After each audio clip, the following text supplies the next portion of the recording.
매일 성경 묵상을 돕는 해설 가이드입니다. 안녕하세요, 묵상 코치입니다.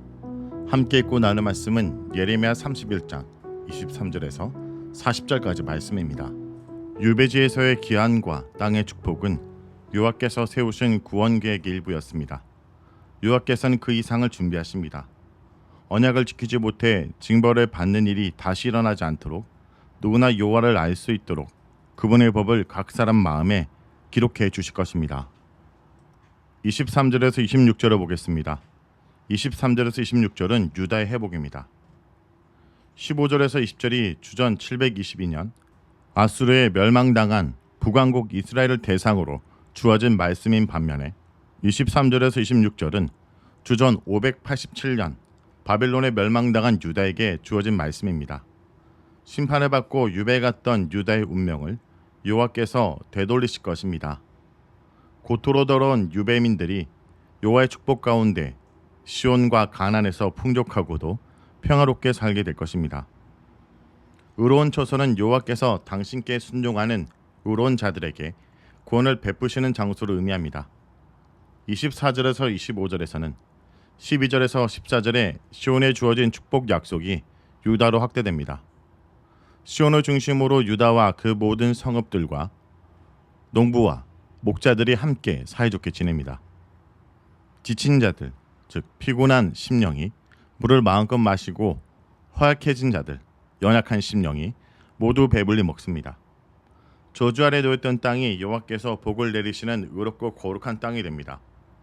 26절에 내가 깨어보니 내 잠이 달았더라 라는 것은 미래 회복에 관한 말씀을 하나의 꿈이나 꿈에서 본 이상으로 해석해주는 말로 이해하기도 하지만 이는 본문이 꿈이 아니라 잠을 말하고 있음을 무시한 이해입니다. 내 잠이 달았다라는 것은 걱정 근심이 없는 평안한 삶의 표상입니다. 이스라엘과 유다의 구원은 먼 미래에 있을 사건이지만 예레미야는 이를 미리 맛보고 있었습니다. 유배민들의 구원과 회복에 관한 약속은 예레미야의 단잠 안에서 벌써 현재하고 있는 말씀입니다. 27절에서 30절입니다. 27절에서 30절은 심판의 극복입니다. 유배에서 돌아오는 것은 회복의 시작에 불과합니다. 전쟁과 멸망보다 더 힘겨운 것은 그 이후의 생존이었습니다.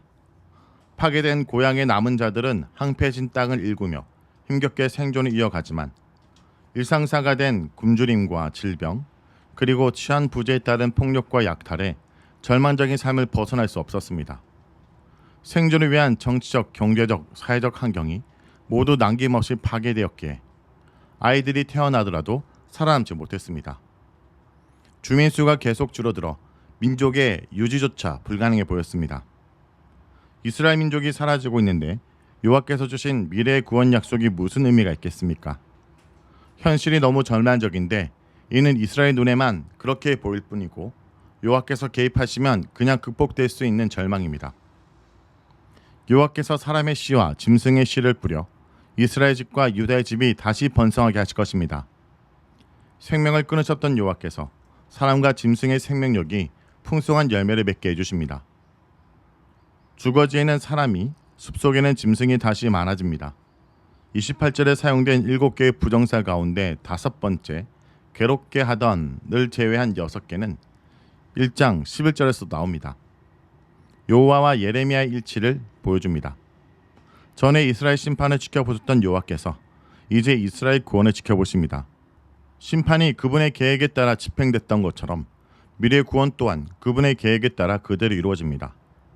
29절에서 30절은 재책의 문제를 다룹니다. 이스라엘 멸망은 죄와 책임이라는 심각한 신학적 문제를 제기했습니다. 조상의 잘못으로 나라가 멸망했는데 왜 그 멸망에 관여한 적이 없는 후손이 유배살이를 해야 할까요? 본문은 이에 대한 사변적 설명을 거절하고 과거가 아니라 미래를 내다볼 것을 권면합니다. 구원시대의 각 개인은 자기 죄에 대해서만 책임을 집니다. 31절에서 34절을 보겠습니다. 31절에서 34절은 새 언약입니다. 가나안에 정착한 이스라엘의 역사는 하나님 백성의 불순종이 의지적이었음을 보여줄 뿐만 아니라 더 나아가 이들에게는 여호와의 말씀에 순종한 능력도 없음을 확인해 주었습니다. 여호와의 용서와 은혜로 신의 언약이 갱신된다 해도 이를 준수할 수 있는 의지와 능력이 없다면 무슨 소용이 있겠습니까? 본문은 이런 당혹스러운 질문에 대한 답변입니다. 여호와께서 계획하신 언약은 애굽의 조상들과 맺은 시내산 언약의 갱신이 아니라 새 언약입니다. 조건적인 시내산 언약은 이스라엘의 불순종으로 자초했습니다. 여호와께서 이스라엘의 남편이셨음에도 이스라엘은 남편 여호와를 떠나 가나안에서 알게 된 바알을 쫓았습니다. 아내 이스라엘이 결혼의 의무를 지속적으로 무시함으로써 여호와의 결혼 관계가 파탄났습니다. 새 언약에서는 시내산 언약의 경우처럼 의무 규정이 돌배에 새겨지지 않습니다. 여호와께서 당신의 법을 각자의 가슴 속에 넣어주시고 각자의 마음에 기록해 주십니다. 새 언약이나 시내산 언약이나 법이 주어진다는 점에서는 동일하지만 전자에서는 법을 준수할 수 있는 필요 조건마저 여호와께서 마련해 주십니다. 지금까지와는 전혀 다른 방식으로 여호와의 의지를 경험하게 됩니다. 마음이 여호와의 법을 기록하는 장소가 되기에 여호와의 법을 잊거나 무시하지 않게 되고 여호와의 법을 잊어버리거나 무시하지 않기에 언약 관계가 파기되지 않고 영원히 유지됩니다. 물론 새 언약도 시내산 언약처럼 나는 그들의 하나님이 되고 그들은 내 백성이 될 것이라를 목표로 합니다. 각 사람의 마음에 여호와의 법이 각인되어 있기에 다른 사람에게서 그분의 법을 배울 필요가 없게 됩니다. 시내산 언약 시대에는 비천한 자나 지도자나 여호와의 길과 하나님의 법을 모르기는 마찬가지였는데 새 언약 시대에는 작은 자로부터 큰 자까지 모두 여호와를 알기에 너는 여호와를 알라라고 가르치지 않습니다. 악항의 삶과 죄를 기억하지 않음은 새 언약 체결의 전제에 해당합니다. 여호와께서 일방적으로 죄의 용서를 선언하시고 이스라엘과 새 언약을 맺으십니다.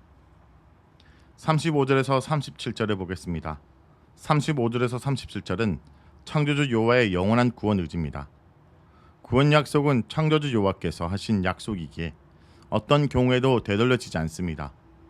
창조 질서가 여호와 앞에서 사라지지 않는 한 이스라엘 자손은 여호와 앞에서 언제까지나 한민족으로 남아 있을 것입니다. 사람이 여호와께서 지으신 하늘과 땅을 측량한 일이 불가능한 것처럼 그분께서 이스라엘의 모든 행위를 살펴보시고 진멸하신 일도 없을 것입니다. 전에는 행위의 악함 때문에 이스라엘을 버리셨지만 앞으로는 이스라엘 자손이 행한 모든 일로 말미암아 이스라엘을 버리는 일이 다시는 없을 것입니다. 38절에서 40절입니다. 38절에서 40절은 예루살렘 성의 재건입니다. 새 언약과 새 백성의 약속이 새 예루살렘에서 정점에 달합니다. 예루살렘이 여호와를 위하여 재건됩니다. 폐허가 된 예루살렘이 재건되고 여호와의 성으로서의 특별한 지위가 재건된 성에 주어집니다. 지리적 언급이 일부 불분명하지만 아마도 북쪽에서 서쪽을 거쳐 남쪽을 지나 동쪽 방향으로 기술하는 것 같습니다. 하나넬 망대는 예루살렘 북쪽에, 모퉁이 문은 서쪽에, 가렙 언덕은 힌놈 계곡 북동쪽에, 고아는 힌놈 계곡 북쪽과 기드론 계곡 서쪽에 있었던 것 같습니다. 시체와 재의 모든 골짜기는 예루살렘의 서쪽과 남쪽에 둘러싸고 있는 어린아이 희생 제사가 드려졌던 도벳 사당이 있는 흰놈의 아들 골짜기를 가리키는 표현 같습니다. 기드론 시내는 도성과 감난산 사이에 예루살렘 동남쪽에 있는 계곡의 이름입니다. 마문, 말들의 문은 아마도 예루살렘 남동쪽 모퉁이에 있었던 기드론 계곡으로 나아가는 문이었던 것 같습니다. 성도 여러분, 하나님의 새 언약은 파기되지 않습니다. 옛 언약은 이스라엘이 언약을 지키지 않아서 파기되었습니다. 그러나 하나님의 능력으로 각 사람의 마음에 새겨진 새 언약은 결코 파기될 수 없습니다. 따라서 새 언약의 백성을 통해 하나님의 나라는 흔들림 없이 확장될 것입니다. 이런 신실한 약속이 있기에 고난과 시련 속에서도 흔들리지 않고 믿음에 굳게 설 수 있습니다. 말씀을 놓고 기도하겠습니다. 주님, 하나님의 말씀을 마음에 새겨 오늘도 하나님의 통치를 잘 받아들이는 주의 백성이 되게 하여 주시옵소서. 예수님의 이름으로 기도합니다. 아멘.